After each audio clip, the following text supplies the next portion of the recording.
इससे आपको अंदाजा लग जाना चाहिए कि आप अमीर हो रहे हैं या फिर अंबानी और अडानी अमीर हो रहे हैं। भारत की जो पर कैपिटा इनकम है वो आज के समय में 1,97,000 है, जिसमें कि साल 2030 तक 70% की बढ़ोतरी देखने को मिलेगी और लगभग $4,000 तक पहुंच जाएगी। आरबीआई की हाल ही में एक रिपोर्ट आई है जिसके अकॉर्डिंग घरेलू बचत का जो जीडीपी में हिस्सेदारी है वो तकरीबन 5.1% ही है, जो कि 50 सालों में सबसे निचली स्तर पर है। कि 15 सालों में सबसे ज्यादा जो कर्ज है वो आज के समय में ही लिए जा रहे हैं। साल 2023 की यह रिपोर्ट कहती है कि साल 2023 में तकरीबन 92 स्टार्टअप ने तकरीबन 25,000 से ज्यादा एम्प्लॉय को बाहर निकाला है। कि साल 2023 में सरकार की तरफ से जो स्टार्टअप को दी जाने वाली फंडिंग है उसमें 75% की कटौती देखने को मिली। 80 यूनिकॉर्न में से तकरीबन 17 यूनिकॉर्न ऐसे है जो कि प्रॉफिटेबल है, लेकिन बाकी बात जो यूनिकॉर्न है वो काफी ज्यादा घाटे में नजर आ रहा है। जिसके अकॉर्डिंग किसान जो है वो एक दिन में खेत में काम करके मात्र 27 रुपए ही कमा पाता है। जय हिंद दोस्तों, भारत दुनिया की 5वीं सबसे बड़ी अर्थव्यवस्था है। आज के समय में भारत की इकोनॉमी की बात करते हैं तो 3.75 ट्रिलियन है। कई एक्सपर्ट ने यह अनुमान लगाया है कि साल 2027 तक भारत की जो इकोनॉमी है वो 6.7 ट्रिलियन तक पहुंच जाएगी। इसके अलावा साल 2030 तक भारत की जो इकोनॉमी है वो तीसरी सबसे बड़ी अर्थव्यवस्था बन जाएगी। दोस्तों, यहाँ पर पीयूष गोयल, जिनके मैथ थोड़ा मजबूत है लेकिन वो इकोनॉमिक्स पर ज्ञान देने चले आते हैं, वो बोलते हैं कि साल 2047 तक भारत की जो इकोनॉमी है वो 35 ट्रिलियन तक पहुंच जाएगी। आज के समय में अगर हम भारत की जीडीपी ग्रोथ रेट देखते हैं तो 6.3 के रेट से ग्रोथ होने लग रहा है, जो कि बहुत ही अच्छी बात है। दोस्तों, ये बात तो सही है कि भारत की जो इकोनॉमी है वो 5वीं सबसे बड़ी अर्थव्यवस्था है, इसीलिए मोदी जगह जगह पर अर्थव्यवस्था का नाम लेकर वोट लेते हैं। लेकिन दूसरी तरफ इकोनॉमिक्स से यह भी कहता है कि अगर किसी देश की अर्थव्यवस्था इतनी तेजी से बढ़ रही है तो उस देश के सभी वर्ग को फायदा होना चाहिए, यानी कि वहां के पर कैपिटा इनकम में बढ़ोतरी देखने को मिलनी चाहिए। लेकिन आज के समय में इसकी स्थिति जो है वो बहुत ही बदतर है। साल 2020 में पर कैपिटा इनकम इंडेक्स की एक रिपोर्ट है जिसके अकॉर्डिंग 197 देशों में भारत का जो स्थान है वो 142वें नंबर पर है। इससे आपको अंदाजा लग जाना चाहिए कि आप अमीर हो रहे हैं या फिर अंबानी और अडानी अमीर हो रहा है। दोस्तों, आरबीआई के एक्स गवर्नर रंगराजन का यह कहना है कि भारत 5वीं सबसे बड़ी अर्थव्यवस्था बन गया, यह तो बहुत अच्छी बात है, लेकिन दूसरी तरफ पर कैपिटा इनकम में बढ़ोतरी देखने को नहीं मिल रही है, ये काफी चिंता का विषय है। एसबीआई ने हाल ही में एक रिपोर्ट निकाली जिसके अकॉर्डिंग भारत की जो पर कैपिटा इनकम है वो साल 2030 तक 2 लाख से लेकर 15 लाख के बीच में होगी। लेकिन 2 लाख तो सुनने में थोड़ा अच्छा भी लगता है, लेकिन अभी की स्थिति देखकर ऐसा नहीं लगता है कि साल 2030 तक पर कैपिटा इनकम 15 लाख तक पहुंच जाएगी। फिनांस मिनिस्टर निर्मला सीतारमण ने साल 2023 का बजट पेश किया जिसके अकॉर्डिंग यह बताया कि भारत की जो पर कैपिटा इनकम है वो आज के समय में 1,97,000 है, जिसमें कि साल 2030 तक 70% की बढ़ोतरी देखने को मिलेगी और लगभग $4,000 तक पहुंच जाएगी। यहाँ पर सोचने की बात यह है कि बहुत सारे राज्य ऐसे हैं जिनकी जो पर कैपिटा इनकम है वो काफी ज्यादा हाई है, लेकिन दूसरी तरफ बहुत राज्य ऐसे हैं जिनकी जो पर कैपिटा इनकम है वो काफी ज्यादा लो है। जैसे साल 2023 के रिपोर्ट्स के अकॉर्डिंग तेलंगाना की जो पर कैपिटा इनकम है वो तकरीबन 3,08,000 है। दूसरे नंबर पर कर्नाटका का नंबर आता है। कर्नाटका की जो पर कैपिटा इनकम है वो 3,01,000 है। तीसरे नंबर पर हरियाणा का नंबर आता है। हरियाणा की पर कैपिटा इनकम जो है वो 2,96,000 है।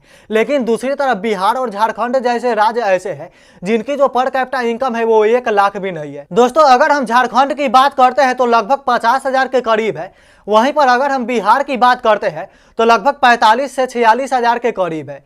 आरबीआई की हाल ही में एक रिपोर्ट आई है जिसके अकॉर्डिंग घरेलू बचत का जो जीडीपी में हिस्सेदारी है वो तकरीबन 5.1% ही है, जो कि 50 सालों में सबसे निचली स्तर पर है। एग्जाम्पल से आप समझो, जैसे भारत की जो जीडीपी है वो तकरीबन 100 रुपया है, उसमें से हमारे घरेलू बचत की जो हिस्सेदारी है वो तकरीबन 5 रुपये ही है, जो कि 50 सालों में सबसे निचली स्तर पर है। इससे पहले फाइनेंशियल ईयर 2022 में तकरीबन 7.2% तक हुआ करती थी। उससे पहले 2021 में 11.2% तक हुआ करती थी। इसे अगर हम पैसे में कन्वर्ट कर देते हैं तो साल 2023 में यह गिरकर 13.8 लाख करोड़ तक आ गया, जो कि 2022 में 17.8 लाख करोड़ रुपए तक था, जो कि 2021 में 22 करोड़ रुपए तक था। यहाँ पर आपको देखने को मिल रहा है कि कितनी तेजी से गिरावट देखने को मिल रही है। दोस्तों, घरेलू बचत की हिस्सेदारी में गिरावट देखने का सबसे बड़ा जो कारण है वो आज के समय में इन्फ्लेशन बताया जाता है। अगर हम सितंबर में महंगाई दर देखते हैं तो तकरीबन 5.1% है, जिसे माना जा सकता है कि काफ़ी हद तक कंट्रोल में है। लेकिन वहीं पर अगर हम जुलाई अगस्त में चले जाते हैं तो वहाँ पर इन्फ्लेशन रेट जो है वो काफ़ी ज़्यादा हाई था। अगर हम जुलाई की बात करते हैं तो 7.44% था। वहीं पर अगर हम अगस्त की बात करते हैं तो 6.83% था। यहाँ पर मैं एक चीज़ आपको बता देता हूँ कि आरबीआई द्वारा एक निश्चित दर जारी किया गया है, जिसके अकॉर्डिंग अगर किसी महीने जो महंगाई दर है वो 6 या फिर 6 के नीचे रहता है तो उसे माना जाता है कि महंगाई दर जो है वो काफ़ी ज़्यादा कंट्रोल में है।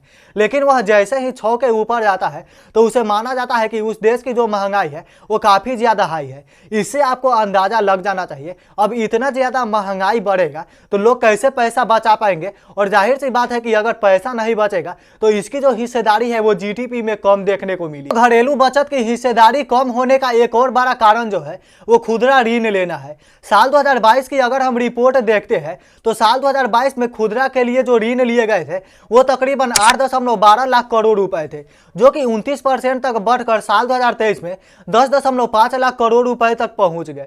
यहाँ पर जाहिर सी बात है कि जितने ज़्यादा ऋण लिए जाएंगे उतना ज़्यादा चुकाना भी पड़ेगा। ऊपर से इतनी ज़्यादा महंगाई हो रही है, ऊपर से इतना ज़्यादा ऋण लिया जा रहा है, उसको सारा देखते हुए जाहिर सी बात है कि खर्चा कम बचेगा, और जब पैसा कम बचेगा तो यहाँ पर जीडीपी में भी हिस्सेदारी जो है वो कम देखने को मिलेगी। दोस्तों अगर हम जीडीपी की बात करते हैं तो जीडीपी में के जो कर्ज का जो हिस्सेदारी है वो दिन प्रतिदिन बढ़ता ही रहा है। साल 2022 में यह जो आंकड़ा था वो 3.8% था, जो कि 2023 में बढ़कर 5.8% तक पहुंच गया है। इससे पहले जो सबसे ज़्यादा हाई मार्क पर गया था वो साल 2006-07 में गया था, जो कि 6.37% हो गया था।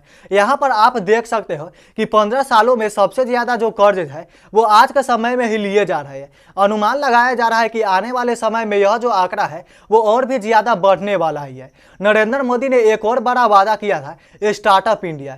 स्टार्टअप इंडिया को सिर्फ इसलिए लाया गया था ताकि भारत के जो युवा है वो अलग अलग जगह पर स्टार्टअप खोले और कुछ लोगों को रोजगार दे, ताकि सरकार के पास जो रोजगार देने की समस्या है वो धीरे धीरे खत्म हो जाए। लेकिन इसकी जो रियलिटी है वो बहुत ही अलग है। साल 2023 की यह रिपोर्ट कहती है कि साल 2023 में तकरीबन 92 स्टार्टअप ने तकरीबन 25,000 से ज़्यादा एम्प्लॉय को बाहर निकाला है। साल 2023 की यह भी रिपोर्ट्स कहती है कि साल 2023 में सरकार की तरफ से जो स्टार्टअप को दी जाने वाली फंडिंग है उसमें 75% की कटौती देखने को मिली है। यानी कि अगर 100 रुपये स्टार्टअप पहले दिए जाते थे, आज के समय में 25 रुपये ही दिए जाते थे। इससे बहुत ज़्यादा स्टार्टअप के जो संचालन है वो काफ़ी ज़्यादा मजबूत नहीं हो रहे हैं, और बहुत सारी जो कंपनी है वो इस केस में बैठने को भी देखने को मिली है। अगर हम इसे आंकड़ा बाई कन्वर्ट करते हैं तो साल 2021 में जो स्टार्टअप के लिए तकरीबन 40 बिलियन डॉलर दिया करते थे वो आज के समय में साल 2022 में तकरीबन घटाकर 20 बिलियन डॉलर तक किया जा चुका है। इससे आपको अंदाज़ा लग जाना चाहिए कि स्टार्टअप के मालिकों पर क्या असर पड़ रहा होगा। दोस्तों बहुत सारे कंपनी जिनका आप बहुत पहले नाम सुने होंगे वो धीरे धीरे बढ़ते हुए नजर आ रहे हैं। आज के समय में उनका नाम भी नहीं सुनते होंगे। आप एग्जाम्पल से समझो बायजूस एडटेक कंपनी, इसको कि साल 2021 में तकरीबन 4500 करोड़ रुपए का लॉस हुआ, जिसके कारण इन्होंने तकरीबन 2500 एम्प्लॉय को अपने हायर कर दिया। उसके बाद से बहुत सारे जो स्टार्टअप है उनको घाटा ही लगते हुए नजर आ रहा है। दोस्तों जोमेटो कंपनी जिससे आप पिज्जा बर्गर ऑर्डर करते हैं उसकी भी जो स्थिति है वो आज के समय में उतनी ज़्यादा अच्छी नहीं है। उसके डिलीवरी पार्टनर को देने के लिए तनख्वाह ही नहीं है। अगर हम साल 2021-22 की रिपोर्ट से देखते हैं तो साल 2021-22 के रिपोर्ट्स के अकॉर्डिंग भारत में स्टार्टअप की जो कुल संख्या है वो तकरीबन 61,400 है, जिसमें कि तकरीबन 14,000 से ज़्यादा स्टार्टअप ऐसे हैं जो कि साल 2022 में खुले हैं। अगर हम कंट्री वाइज देखते हैं तो भारत तीसरा सबसे बड़ा देश है जहां पर कि सबसे ज़्यादा स्टार्टअप है। पहले नंबर पर अमेरिका आता है, दूसरे नंबर पर चाइना आता है, तीसरे नंबर पर भारत आता है। इन 61,400 स्टार्टअप में से 114 स्टार्टअप ऐसे हैं जिनको कि यूनिकॉर्न का दर्जा मिला है। इस 114 स्टार्टअप में से जब 80 के बारे में विश्लेषण किया गया तो स्थिति बहुत ही उल्टा नजर आई। 80 यूनिकॉर्न में से तकरीबन 17 यूनिकॉर्न ऐसे हैं जो कि प्रॉफिटेबल है, लेकिन बाकी बात जो यूनिकॉर्न है वो काफ़ी काफी ज्यादा घाटे में नजर आ रहा है। इससे आपको अंदाजा लग जाना चाहिए कि स्टार्टअप की जो स्थिति है वो भारत में कितनी ज्यादा बदतर है। तो प्रधानमंत्री ने किसानों की आय भी दुगनी करने का वादा किया था, लेकिन आज के समय में नरेंद्र मोदी जो है वो किसान किसान चिल्लाते तो है, लेकिन आय की बात आपको एक बार भी करते हुए नजर नहीं आएंगे। एबीपी न्यूज की हाल ही में एक रिपोर्ट आती है जिसके अकॉर्डिंग किसान जो है वो एक दिन में खेत में काम करके मात्र 27 रुपए ही कमा पाता है। इससे आपको अंदाजा लग जाना चाहिए कि यहाँ पर जो किसान की हालत है वो कितनी ज्यादा बंजर है। दोस्तों, यहाँ पर साल 2022-23 के बजट के दौरान कृषि क्षेत्र में तकरीबन 85 से 13 करोड़ रुपए प्रदान किए गए थे, जो कि एग्रीकल्चर रिसर्च के लिए और एजुकेशन के लिए प्रदान किए गए थे। लेकिन अगर यह अच्छी तरीके से इन्वेस्ट होता तो शायद आज के समय में किसान की जो स्थिति है वो उतनी ज़्यादा अच्छी रहती। दोस्तों, यहाँ पर अगर हम किसानों की आय की बात करते हैं तो एक किसान की आय जो है वो औसतन 10,200 है। लेकिन एक चीज़ यहाँ पर नोटिस करने वाली चीज़ है कि इसमें खेती बाड़ी के अलावा जितने भी कार्य होते हैं, यानी कि अलग अलग वो कार्य करते हैं, उसको भी शामिल किया गया है। आज के समय में एक किसान जो है वो अपने खेत में दैनिक कार्य करके मात्र 27 रुपए ही कमा पाता है। दोस्तों, 40 लाख करोड़ के कृषि बजट में तकरीबन 2.5 लाख करोड़ रुपए ही ऐसे हैं जिनको कि किसान बजट को सब्सिडी के माध्यम से प्राप्त होते हैं, वो भी खाद लेते समय। बाकी बात देखा जाए तो किसान की जो हालत है वो इतनी ज़्यादा अच्छी नहीं है। इसके अलावा भारत की जो स्टार्टअप की जो हालत है वो उतनी ज़्यादा अच्छी नहीं है। आप इस टॉपिक पर क्या सोचते हैं नीचे कमेंट जरूर करें। अगर वीडियो अच्छी लगी तो लाइक करना, चैनल पर नए हो तो सब्सक्राइब करके बेल आइकन प्रेस कर देना, क्योंकि आपका भाई इसी तरह के वीडियो लाते रहता है। तब तक लिए जय हिंद, वंदे मातरम।